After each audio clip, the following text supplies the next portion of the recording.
நம்ம தாம்பரம்ல கடல்கன்னி எக்ஸிபிஷன் போட்டிருக்காங்க. இந்த எக்ஸிபிஷன் பிப்ரவரி வரைக்குமே இருக்கு. நாங்க வந்து ஒரு நாள் போலாம் அப்படின்னு பேசிட்டு இருந்தோம். பட் வந்து சடனா பிளான் பண்ணி சண்டேவே கிளம்பிட்டோம்.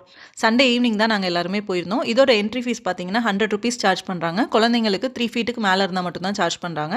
இல்லன்னா எல்லா குழந்தைங்களுக்குமே வந்து என்ட்ரி ஃப்ரீ தான். Last time tunnel aquarium exhibition போட்டிருந்தாங்க. அப்போவே வரணும்னு நினைச்சோம். பட் அப்போ வர முடியல.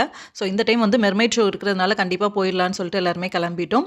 இங்க வந்து ஃபிஷ் வந்து நிறைய வெரைட்டிஸ்ல இருந்துச்சு. இத பார்க்கறதுக்கு வந்து குழந்தைங்க மட்டும் இல்ல பெரியவங்களுக்குமே ரொம்ப பிடிக்கும். ரொம்பவே குட்டி குட்டி ஃபிஷ்ல ஸ்டார்ட் பண்ணி நிறைய பெரிய பெரிய ஃபிஷ் வரைக்குமே நிறைய வெரைட்டிஸ் வச்சிருந்தாங்க. அதுலயும் இந்த டனல் வந்து ரொம்ப சூப்பரா இருந்துச்சு. ஸோ இங்க போயிட்டு நிறைய ஃபோட்டோஸ்லாம் எடுத்துக்கிட்டோம். மெர்மைட் ஷோ பார்த்தீங்கன்னா ஒரு 2 கேர்ள்ஸ் ஒரு பாய் வந்து பண்ணிட்டு இருந்தாங்க. சண்டே அப்படின்றதுனால கிரவுட் கொஞ்சம் ஜாஸ்தி தான் இருந்துச்சு. இருந்தாலும் இந்த மெர்மைட் ஷோ பண்ணவங்கலாம் அவ்வளோ சிரிச்ச முகத்தோட வர்றவங்க எல்லார்கிட்டயுமே வந்து ஃபோட்டோக்குலாம் கூட போஸ் குடுத்துட்டு இருந்தாங்க. நாங்களுமே ஃபோட்டோஸ்லாம் எடுத்துக்கிட்டோம். ஸோ டைம் போனதே தெரியல. அக்வேரியம் முடிச்சுட்டு நீங்க வெளியில வந்தீங்கன்னா உங்களுக்கு என்டர்டெயின்மென்ட்க்கு நிறையவே இருந்துச்சு. Mirror house, 3D house, snow world அப்படின்னு சொல்லிட்டு நிறையவே இருக்கு. இது போக ஸ்நாக்ஸ், டாய்ஸ் ஷாப், கேர்ள்ஸ்க்கு ஃபேன்சி ஐட்டம்ஸ், குர்த்தி ஷாப்னு நிறைய ஷாப்பிங்க்குமே வந்து ஆப்ஷன் இருக்கு. குட்டீஸ் விளையாடுற கேம்ஸ்ல ஸ்டார்ட் பண்ணி ஜெயண்ட் வீல் வரைக்கும் நிறைய வந்து கேம்ஸ் ஆப்ஷனுமே இருக்கு. ஸோ நீங்க வந்து வந்தீங்கன்னா ஒரு 2 ஹவர்ஸ் வந்து டைம் போறதே தெரியாது. ஸோ கண்டிப்பா ஃபேமிலியோட வந்து ட்ரை பண்ணி பாருங்க. நான் வந்து டிஸ்கிரிப்ஷன்ல மத்த டீடைல்ஸ் குடுக்குறேன். நம்ம இன்னொரு வீடியோல பார்க்கலாம். பை.